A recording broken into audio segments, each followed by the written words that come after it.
I'm Dave Wescott, CEO of Evergreen Brands, TransBlue, Condo Shield, so on and so forth. And today, what we're going to talk about is something kind of cool, something that's kind of back to the future type conversation. And we're going to talk about where you are today in your life, where you are today in business, where you are today in your job, whatever it is. And if you could go back in time to the time when you first started your business or your job or whatever it might be, if you could go back in time and tell yourself what mistakes not to make, what things to enjoy, what would you tell yourself if you could go back 20 years, 10 years, 5 years, 50 years? What would you do absolutely different?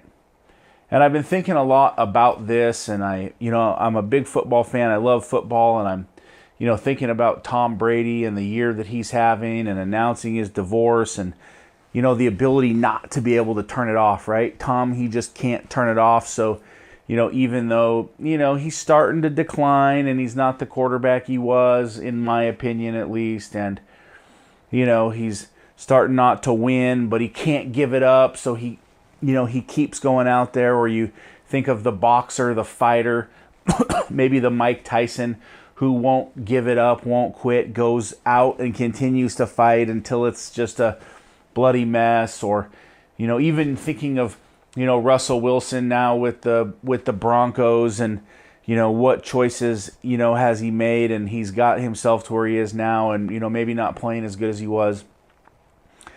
What choices do you look at? What things control your life? What are the pillars, if you will, the lenses that you look at your life through? And what have you done? What have you accomplished? What have you lost? What have you kept going for that maybe you should have stopped?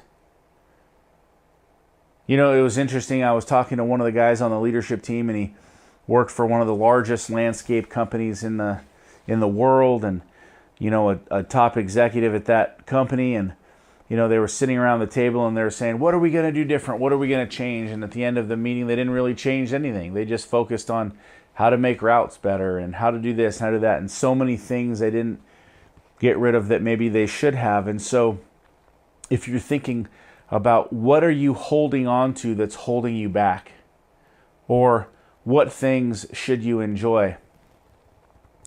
And I think part of that really comes down to, one, I think if I could go back and talk to my previous self, one of the things that I would tell myself is celebrate the wins more. Enjoy the wins more. And I'll give you an example that I believe in construction, for any construction company out there, whether it's the top construction company in the world or the mid-level guys or whomever. I believe that 1 out of every 10 jobs has some kind of issue on it.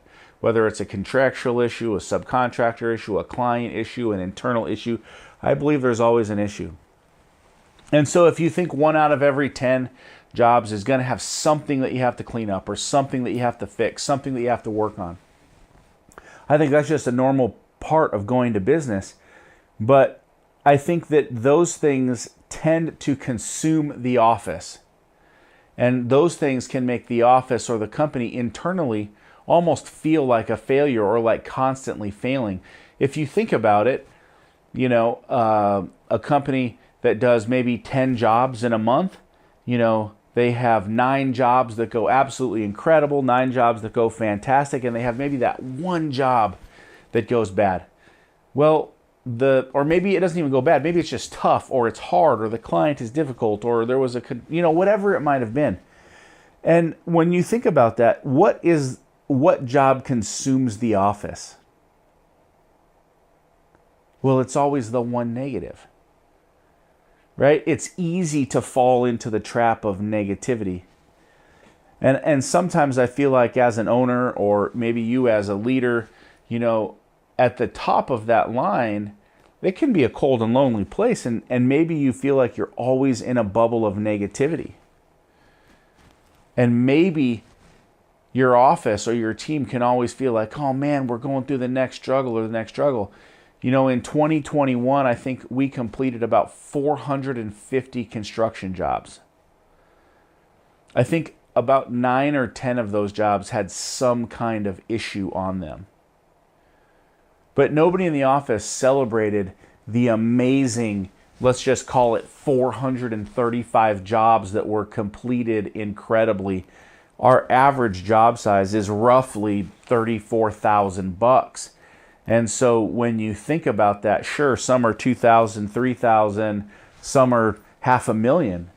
But when you think about that over the grand scheme of things, that's more than a job a day that our team is able to execute upon and complete. And you think about the level of performance, and you think about the level of just incredible client service that it takes to pull that off. But you know what consumes the job? That 10, 11, 12, 13, 14, 15 jobs, whatever, that had some kind of problem. And that's what consumes. Oh man, this is so, oh man, here we go. Oh man, right? Because it's easy to let the office get blown up. So I think if I was going back today, if I was going to go back today and talk to a younger version of myself, it would be celebrate the wins. Enjoy the wins. Bask in the glory of the success. Every time you close a big deal, do you celebrate with the team? Do you boost morale in the office? Do you get the office excited about the new wins? Do you get that positivity pumping through the office? Most people, I would say, love comedies, right? Oh man, comedies are great. Or we love exciting action films. Or now we love Star Wars films, or we love superhero films. But those films have like very similar things in common. They're not depressing, right? They're exciting. And they're telling a story, and they're telling us a story that's got some struggle in it. Right? That's what makes the movie exciting, is the struggle. You can't have a great movie without struggle. You got to have the hero fallen and almost conquered, but he rises to the occasion. My favorite Star Wars movie is Return of the Jedi. I love that movie. And Luke, he's battling his father, Darth, and he's fighting. And there's a point in the fighting scene where it's like Darth is going to beat him. But Luke prevails. And he wins the fight. And I think so often in business it's like that. We have so many trials, and we have so many things that come at us on a continual basis. Maybe you're working on closing the deal on a new home. Oh man, there's a trouble at closing. It's not going the way you want. Or they need more documents, and you've got that going on. And you've got your kids in school, and maybe one kid is sick. And maybe you have a family member who's dying, and maybe you've got business, and you've got payroll, and you've got salespeople, and you've got good employees, and you've got bad employees, and you're trying to manage all of those different things, and you're trying to keep life moving forward. You've got aging parents, they need to be taken care of, so and so. You got all these things coming at you at any given time. No matter where you're at in your life, no matter where you're at in business, in personal, you've got 1,000 things coming at you all the time. Oh, am I going to make it to my son's practice? Am I going to make it to my daughter's ballet? Am I going to make it home for date night? Am I going to make it home for dinner tonight? And so often, I believe that we lose focus, and it's so easy to just focus on everything bad that happened during the day. So if I went back and I was talking to my younger self, what we'd focus on is just loving every win. I can remember when, during the Depression and that period of time, I remember being so nervous to even buy a plane ticket. Oh my gosh, that's going to be $450. Oh, should I do it? Should I spend that extra money? But in the grand scheme of things, the money's going anyway. So you're going to spend it on something. And so you might as well enjoy every single thing that you possibly can. You know, I think about my spouse, my wife. You know, spending all the time I can possible with her. You know, truth of the story is, I remember that when I was dating her, man, if she called, boom, I'd pick up the phone right away. And I'd talk as long as she wanted to. Even if I had an estimate or an appointment come up, I'd text me, hey, can you move that appointment? I'm on a really important call right now.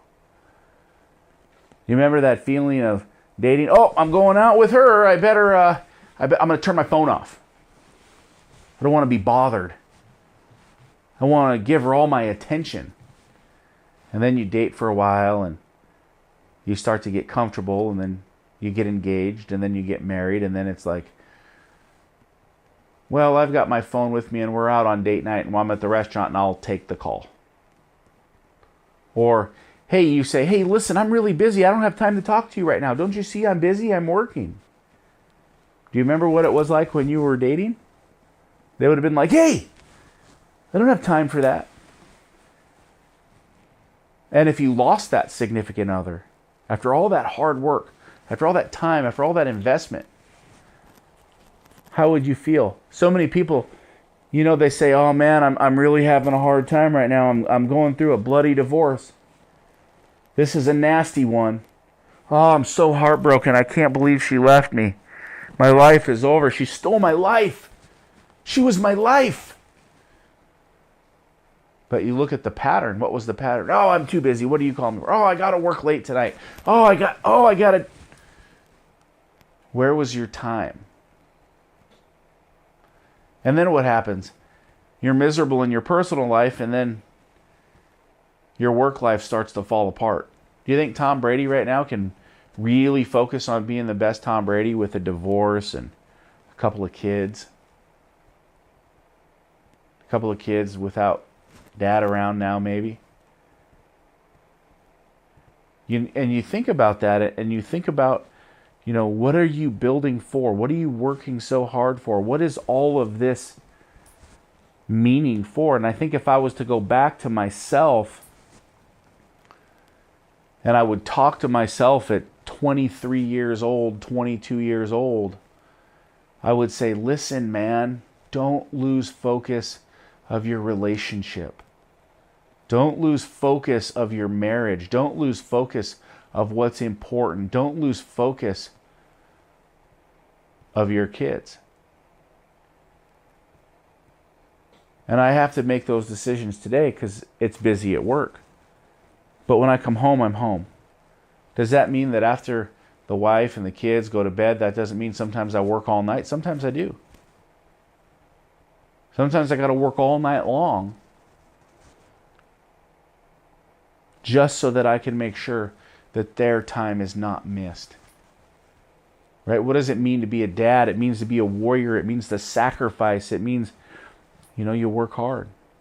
That's my perspective on a dad.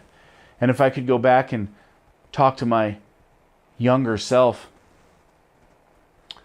I'd say, do the things that you want to do. Enjoy the things that you want to enjoy.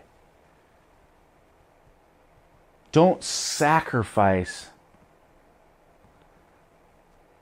the experiences in life that make life worth living.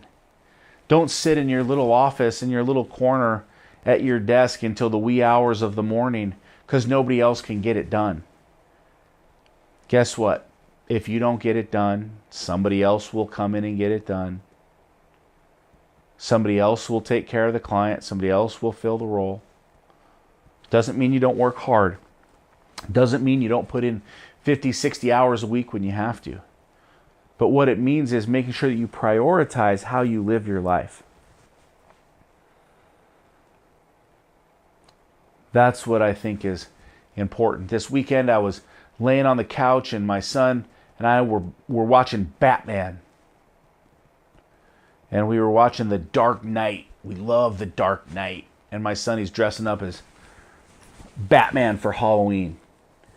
And we were laying on the couch and we were watching Batman, and He's little, so he likes to lay on top of me. And he lays on top of me and we both pass out. A couple hours go by. We don't even know what time it is. And we wake up. We took a nice little nap. Now, I could have worked all day yesterday. I could have really just pounded it out. But I'll tell you what, we had a nice time just taking a nap together, just hanging out. And we woke up and he's like, Daddy, I missed Batman. I missed the end of Batman. And we put Batman back on and, we watched the last, hour and a half because it's like the longest movie ever, 232 minutes or something. I don't know what it is. Just long, But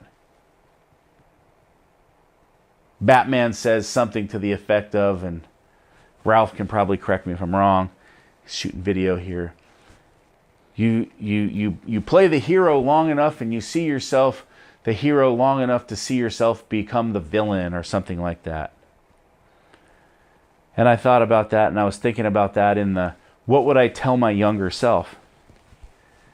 And I was saying to myself, man, don't become the villain in your own life. Don't become the bad guy in your own life. We go to work to take care of our family, to build a family, to give them the best life possible. And so many times along the way, we lose everything that we were building for. We lose focus. So don't become the villain in your own life. If I could go back and tell myself one other thing, I would say be good at just a couple of things. Don't try to be all things to all people. Don't try to please everybody. Because in the end, you can't please everybody. What are you really good at? What do you enjoy doing? And what's the easiest way to make money to take care of your family and your life? Those are the things to think about. The other things I would go back and tell myself is that it's not all about me. It's not all about what I do. It's all about the team and building a team of people who are great. If I could go back and tell myself anything in the beginning, it was, treat people the very best. Pay people the very best you can. Try to build the best team of people you can. In the beginning, when you're bootstrapping and you're just starting to create, it's like you want to negotiate everybody's salary down as low as you can. You want to get the best people for the least amount of money. And you want to offer the least amount of benefits. And you want to offer the least amount of this. And you want to buy the cheapest of that, right? Because you don't have the money, right? And you think about that, and Harvard Business School professors say that entrepreneurship is the endeavor of a noble cause or a great cause with the lack of funds. That's what being an entrepreneur is. So you start your business, it's a noble and worthy journey, but you have a lack of funds. And so you're kind of out of the box. Maybe you're working out of your home, you're working whatever. So you got to conserve, you got to save. And so, if you're talking to yourself and you're going back all of those years, it would be treat people right. When somebody did a bad job early on, oh man, I would yell at them. I might curse them out. I might fire them. That'd be tough, hard. And then I learned somewhere along the way, like, oh man, you can't really treat people that way. You got to treat people like really nice and soft and gentle, and you still got to be firm and get your point across, but you've got to make friends as a goal. You got to try to build relationships with people.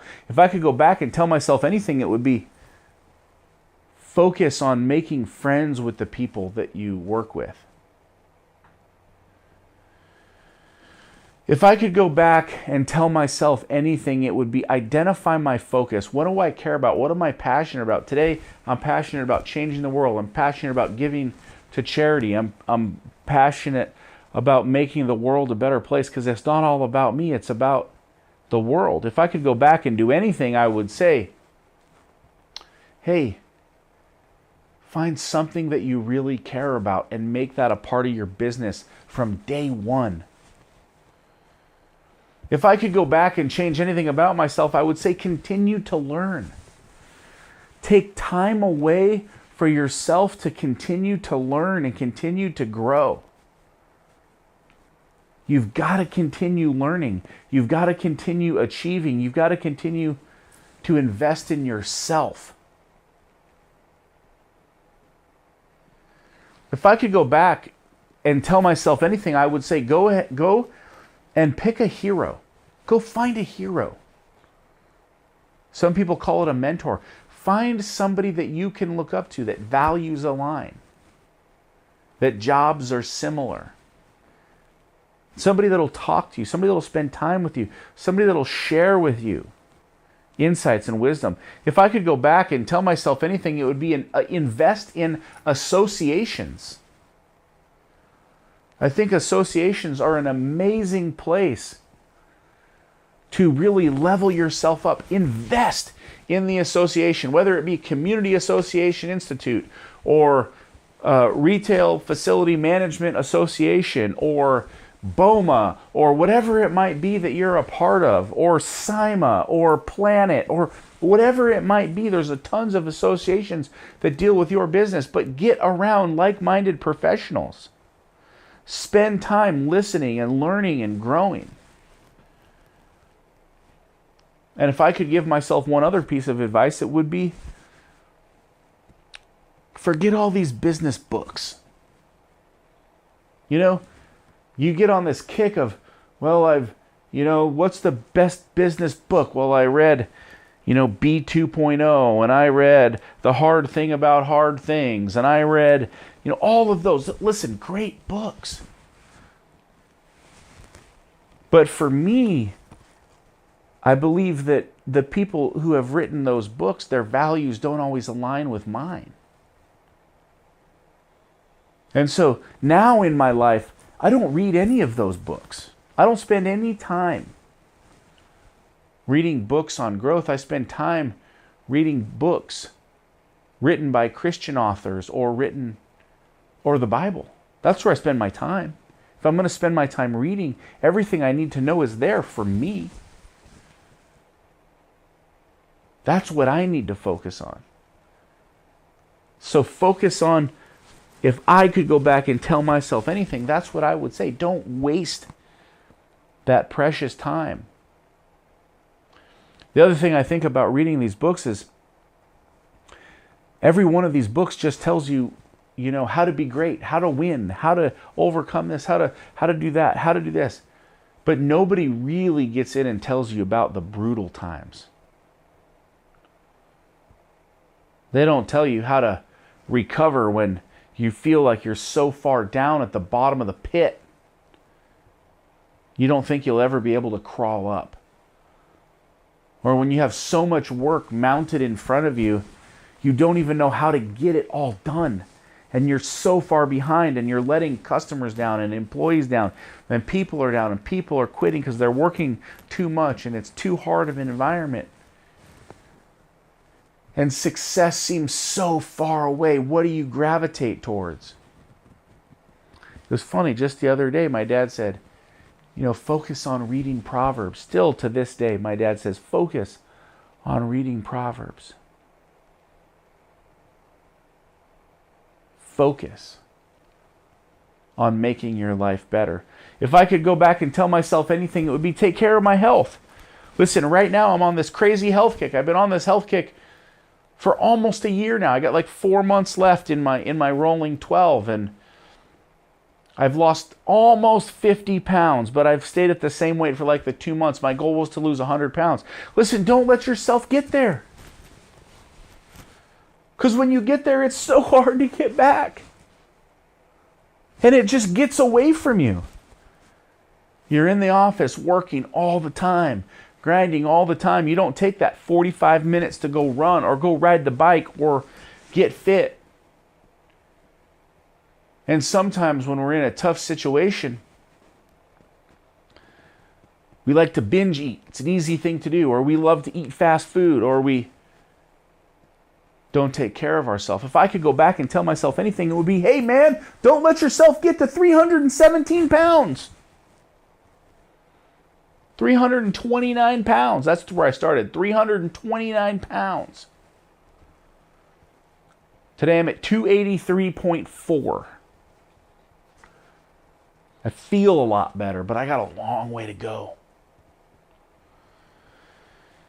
If I could go back and tell myself anything,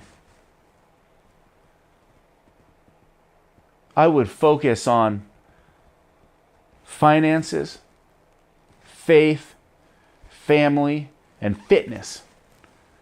I think that's where I would ultimately end up landing. I would look at those things and I would say, those have got to be the pillars for me in my personal journey. Faith, I've got to be cemented in faith. Because without it, I don't believe anything happens properly. I got to be cemented in fitness. I have to take care of myself. To eat right, to work out. Family, I got to focus on my family. I got to know my family, got to spend time with my family. Can't lose my family because I work too hard. And then finances, I got to know where my money's at. I got to make sure I'm doing the right thing with my money. I got to make sure I'm being smart. And so, if you can go back and you could take anything from this call, if any of these items spoke to you, if any of them resonated with you, go back to your previous self, like Back to the Future. You already know what's going to happen. And I hope to God that I'm never in a situation where I sacrifice my family like Tom Brady. I've always loved Tom Brady. But for me, the amount of respect that I feel like I've lost, and I don't know what's going on in his personal life, and I don't know what goes on in his relationship, and I don't know what it is. But you retired. Learn how to turn it off. And I know that family is the most important thing we have. Family is the most important legacy that we can ever have. I've said it and I'll say it again. Nothing you build, your company, your job, your business, when you are dead in God, no one's going to remember about it. No one's going to care about it. No one's going to go back and replay your highlight reel. I want you to think of picture book albums. You remember picture book albums? Now you have a picture book album and you'd fill it full of pictures and you'd look at it and you'd write little notes in there to remember the dates.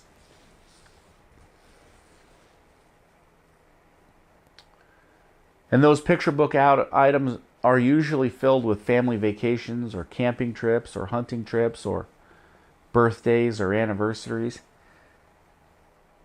And those are the things we snap pictures of. Those are the things we take pictures of.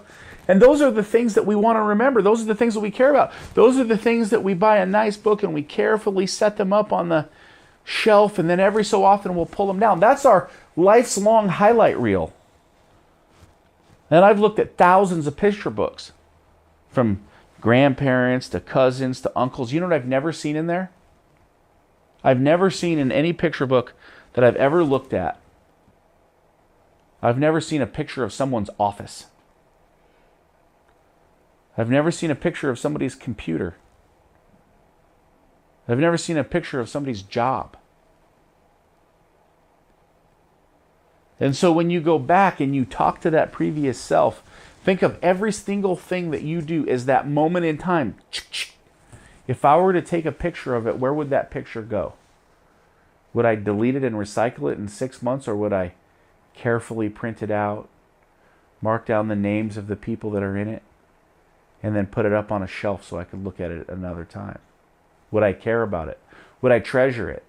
If the house was burning and I was trying to get out with my life, what are the things that I would take? Man, I sure would want those picture albums. And now we have everything digitally backed up on our phones and our cell phone, and my phone has 17,000 pictures on it, 90% of which are nonsense to post on LinkedIn. Just crap. What's important in your life?